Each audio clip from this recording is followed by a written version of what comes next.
Welcome back to another episode of UBBA Unplugged, the only podcast bringing you industry insights from utility leaders and ecosystem partners as only the Utility Broadband Alliance can. I'm your host, Trip Winkler, and joining me on tonight's episode is UBBA Chairman of the Board and Senior Director of Digital Innovation and Transformation at New York Power Authority, Ali Mohammed. Ali, thank you for being here. Thank you so much, Trip, for inviting me. Absolutely. Glad we could make it happen. So, if it's all right with you, we'll just dive right into to what we've got going on here. Ali, utility executives like yourself have a lot on your plate beyond even just the day-to-day operations and service delivery. So, why should they care about the topic of communications technologies? Why is it so important? It's a very loaded question, and I know us as I lead the innovation group, and there's a lot on our plate, especially with all the funding coming down. But our responsibilities as utility executives extend far beyond the whole conventional facets of service provision, right? So we at NIPA we do not have distribution; it's only generation and transmission. But if you look at all the other utilities, that's what they've been focuses. But now the way utilities have been operating is changing over time because the needs of the customers are changing. The newer technologies are coming into play now. So the whole gamut of the utility industry is evolving with that. So the integration of communication technologies is not a peripheral consideration anymore. It is an integral part of, or I would say even an integral to the fabric of our operational resilience, and also, strategic foresight. So it's no longer saying, hey, we have existing communication infrastructure, which we've been leasing for decades. And while you're trying to deploy newer technologies, can you sustain on the existing infrastructure? The answer is no. So let's take for an example, right, the deployment of advanced metering systems. I mean, these systems, offer us real-time window into our customers' energy consumption patterns all over the service territory. So armed with this granular data, we can also look at forecast loads with precision and also optimize our distribution strategies, resulting in not only heightened operational efficiency, but also like tangible cost effectiveness. I mean, that's the goal for a utility, right? And communications play a key role there. When you look at smart grids, the transformative power is evident in the rapid identification and response to outages. Not only the distribution level, but also the transmission level too. The data facilities, they take a proactive approach, minimizing downtime, elevating the overall reliability of our systems, and also fundamentally enhancing the quality of service we deliver to our consumers, which is paramount, which is the center of what we do as utility executives, right? Yet our journey into technology integration doesn't stop there. The strategic incorporation of communication tools for workforce management is an indispensable component of our operational finesse, right?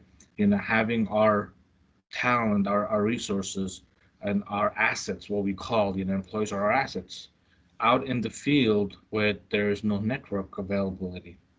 I have been in situations where we are working on a transmission corridor and I had to drive a mile out so I could make a phone call while we have crews working on the field along the transmission corridor. So and also it's not just from a safety standpoint, but also when you have resources out in the field, the coordination becomes more seamless, enabling timely maintenance and swift responses to emerging operational challenges. So keeping all that in mind.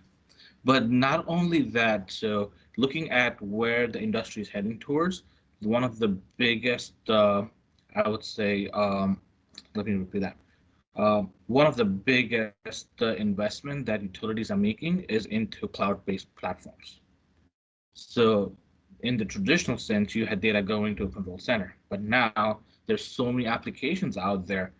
How can we leverage communications to get the data to the engineers, to the subject matter experts in real time? That's the most important thing, right? So it's more about forward-looking vision on how can we look at all these things and invest in a communication infrastructure, which is a must now. It's not a luxury anymore. It is a necessity, right? So enhancing your communication needs. And one thing that I didn't talk about today so far is decarbonization goals. every utility, I mean, I'm looking at everything that's going on in the industry with all the mandates by every state. Our transmission and distribution needs are going to grow 3 times, 4 times, 5 times. Can we run fiber to every single asset that we have in a service territory? No. So private broadband technologies play a very handy role in ensuring that we get the data from these assets so we can maintain them better, we can ensure they're the higher uptime, and also ensuring that we have a resilient network so we can support our customers. Absolutely. Well, I mean, I think you hit the nail right on the head. It's no longer a luxury. It's no longer a nice to have. It's now a need to have, for the advancements that have been made and the ones of tomorrow. And that's an excellent segue. I mean, you covered it right into kind of where I was going with that. So, how is the synergy between private broadband and innovative technologies driving advancements in the energy sector? And what specific breakthroughs or efficiencies are emerging as a result of that synergy? It's a similar question with just a different twist to it, right? So, I mean, the synergy between, private broadband and innovative technologies catalyzing, remarkable advancements in the energy sector. Take a look at how fast innovation is growing at an exponential pace. Utilities used to have, the technology roadmaps, refresh every 10 years. Now they're refreshing every 3 to 5 years because every 3 to 5 years you have a newer technology out. One of the this and this whole collaboration, between like the innovative technologies and broadband enhances communication and data exchange, which is very crucial. We didn't talk about digitalization efforts, all the applications we're putting out there. All the center of everything that we're doing for the future of the grid is data. So you are basically investing in a foundational infrastructure to get data from point A to point B. Um, the so like I said, private broadband facilitates seamless communications between various components of the grid, enabling quick responses to fluctuations and potential issues. And there's so many issues that happen on the grid. Looking at the West Coast with fires, in Hawaii, we recently, saw that. There's, in the Midwest, there's different challenges. On the East Coast, there's different challenges with snow and ice. Look at what's going on in Canada with all the snow that didn't expect. They got dumped over. So Right. there's challenges that at every, there's different challenges, in different regions. But how can we, while maintaining our existing grid, adding newer technologies to help improve reliability of a grid, right? And also, reduce our, we should also look at contributing to overall operational efficiency as well. So one way we just talked about is smart meters. It's about now there's a way where you can look at increasing renewables into your grid, do the integration of that. You can talk about adding more transmission, adding more distribution. So one way you can also look at decarbonization is your consumption for your customers lowers. And how can you do that? You can do that at a municipality level. You could do that at a city level, at a county level, or within a service territory level too, right? Right. You need that two-way communications, and that's why major utilities are heading towards AMI 2.0. So you have that two-way control, communication network available for that. Absolutely. Well, and so kind of pulling at that thread a little bit. You mentioned, smart grid, you know, other cutting edge technologies, IoT devices, those kind of things. Could you maybe elaborate a little bit on the role that private broadband plays in facilitating the integration of these technologies with the industry as a whole, and how that integration is fostering that more intelligent or more responsive ecosystem? I know you hit on it kind of in that last answer, but maybe elaborate a little bit on that. Sure. Let me break it down into like 4 or 5 different categories in this Sure. response. Right? So Like this whole integration that you talk about, smart grids, the IoT devices, and cutting edge, innovative technologies is like a linchpin, of creating more intelligent and responsive energy ecosystem. So thinking of keeping that in mind, the first one I would say is enhanced connectivity, right? Private broadband provides a robust and dedicated network, ensuring reliable connectivity. This is crucial for seamless integration of smart grids, for allowing for real-time communications between various components such as sensors, meters, and control systems. The result is a more interconnected response and responsive grid infrastructure. The second one we talked about was, real-time data exchange. The high speed and the low latency capabilities of private broadband enables the instantaneous exchange of data. This is particularly significant for IoT devices deployed throughout the energy infrastructure, like from monitoring equipment performance to gathering insights on energy consumption patterns, real-time data facilities,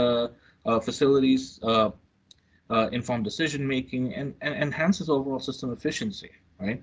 The third one, I would say, grid optimization. Smart grids thrive on data, and private broadband ensures the constant flow of information necessary for optimizing grid operations. This includes dynamic load balancing, quick identification and response to faults, and the integration of renewable energy sources we just talked about, right? Which is every state has mandates to meet those. The result is more efficient, resilient, and an adaptable grid that can meet the demands of a dynamic energy landscape. Next is security and reliability. I mean, safeguarding our critical energy infrastructure Absolutely. is paramount. That comes on the top should be on the top of the list. Um, but private broadband networks often come with robust security features. Look at it this way: a commercial carrier has to comply with all 3GPP standards. Utilities have no exception to that. They also have to comply with those 3GPP standards, but utilities also have an extra layer of security from NERC or FERC, where they might have additional firewalls. So the investment in these newer technologies is basically making a communications infrastructure more robust and secure. And the reliability of private broadband contributes to the stability of the communication channels, reducing the risk of disruptions in energy services. Right. Even though you talk about adding more capabilities, adding more devices out in the field, yes, it does you know add on more cyber threats, but you have protocols in place to limit or eliminate those cyber threats. Absolutely. Okay. That makes perfect sense.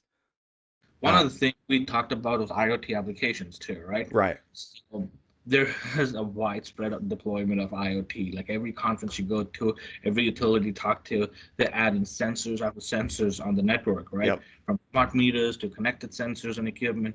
But these applications enhance monitoring, which is very key, right? Enabling predictive maintenance and also contributing to more intelligent and efficient energy ecosystem. So in essence, the role of private broadband in integrating these advanced technologies is transformative.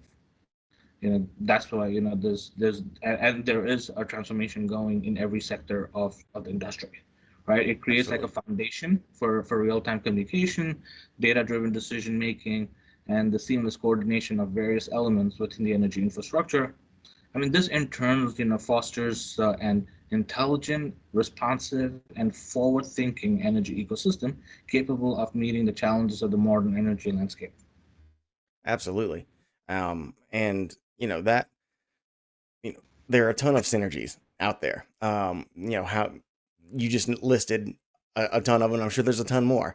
So I guess in what ways is private broadband accelerating the deployment of those synergies, of those improvements to the grid, to the security? How is it going about accelerating that? Because I know it's coming at a much faster click than it has ever in the past. So private broadband, like we said, plays a pivotal role in accelerating the deployment and management of renewable resources. We just went through a number of those examples now. Like, let's look at how, it's driving innovation through improved connectivity, data analytics, and real-time monitoring. Let's go through some of these examples. Um, let's look at improved connectivity for remote sites, for example. Like private broadband wireless provides reliable and high bandwidth connectivity to remote renewable energy sites. This is crucial for managing distributed energy resources such as solar and wind farms, where traditional communication infrastructure may be limited. So enhanced connectivity ensures seamless data transfer and control, optimizing the performance of renewable assets. Imagine putting all this data on your T1 lines, on your copper lines that you probably have agreements with commercial carriers from decades ago. As you add on more and as you add on more sensors and equipment on the grid, your need for communication infrastructure should actually exponentially increase, right?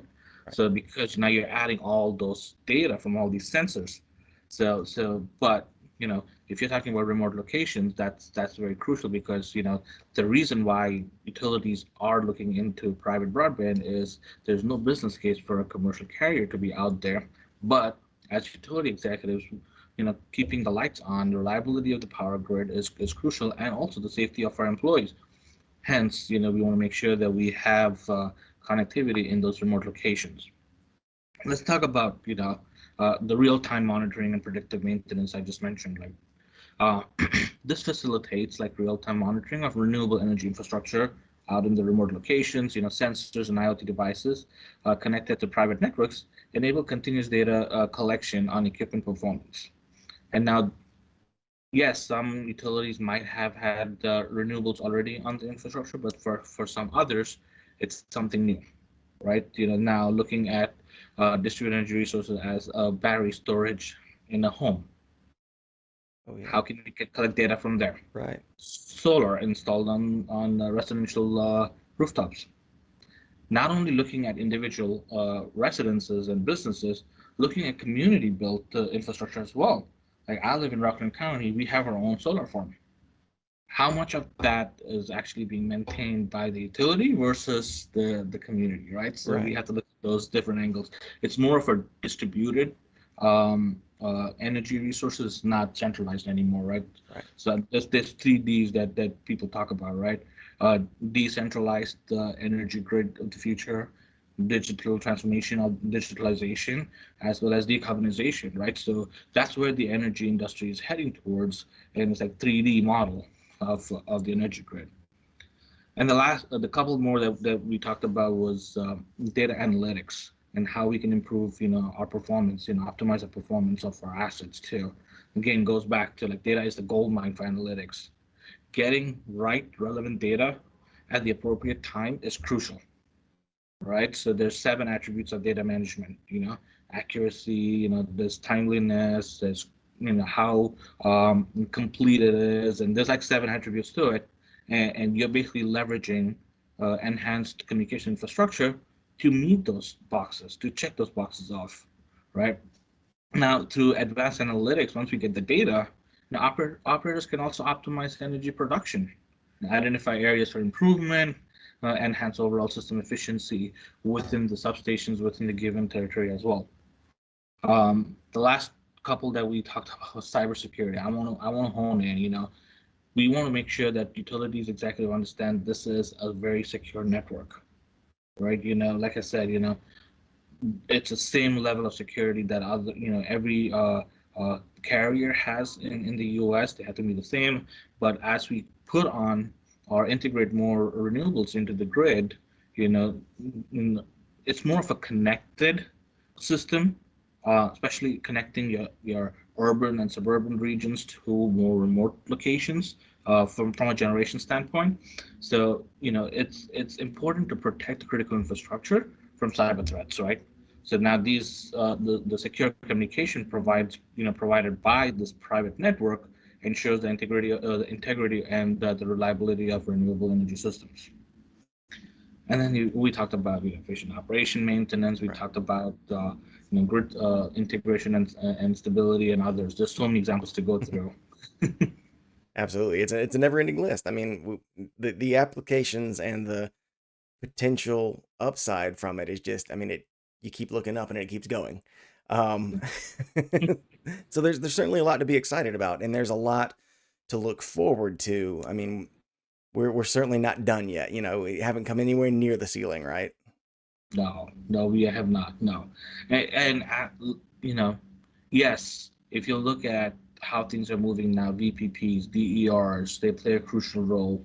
You know, from a NIPA perspective, it's not as integral for us because we are participating in VPPs and DERs, but for our customers, we have generation and transmission. But imagine a distribution company now has to start integrating the solar, the battery storage at residential level, and then look at the utility grade level.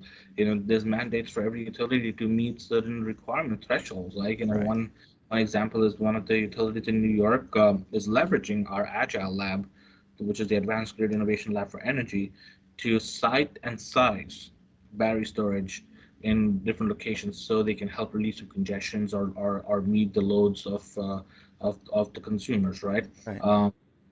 They have a mandate to meet the I think it was like 250 megawatts of battery storage in the next 5 to 10 years. Wow.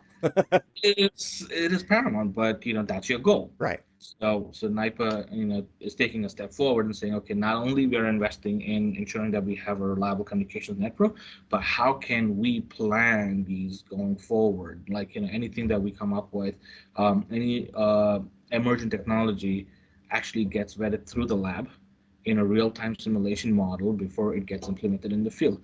Like I said, innovation is rapidly growing, but do the companies that are innovating have enough time to test these out in the field? No, Right. right? So we do our due diligence within our lab, but we connect the devices, the software directly to the grid, with the virtual grid, to see how it reacts before it gets applied out in the field. Wow. Wow. Like I said, a lot to be excited about, but a lot of high expectations too. I mean, everybody's got a stake in this, and Mhm.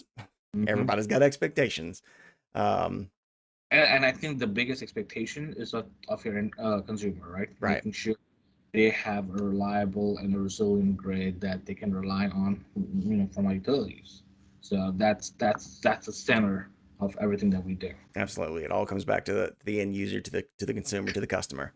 Yeah. Um, well, that's great. I appreciate you sharing all these amazing insights. I think that's about all the time we're going to have for this particular episode of UBBA Unplugged. But Ali, thank you again for taking time out of your day, sharing these insights, and having this conversation with me. No, I appreciate Trip, and hopefully we'll look forward to more of these podcasts coming out. I'm looking forward to the next one already. Yeah, absolutely. Well, we're going to get right on it. All Well, right, thank you so much. absolutely. As always, be sure to follow UBBA on social media to stay up to date on all the latest news from the Alliance and catch all the latest UBBA Unplugged episodes. Until next time, I'm Trip Winkler.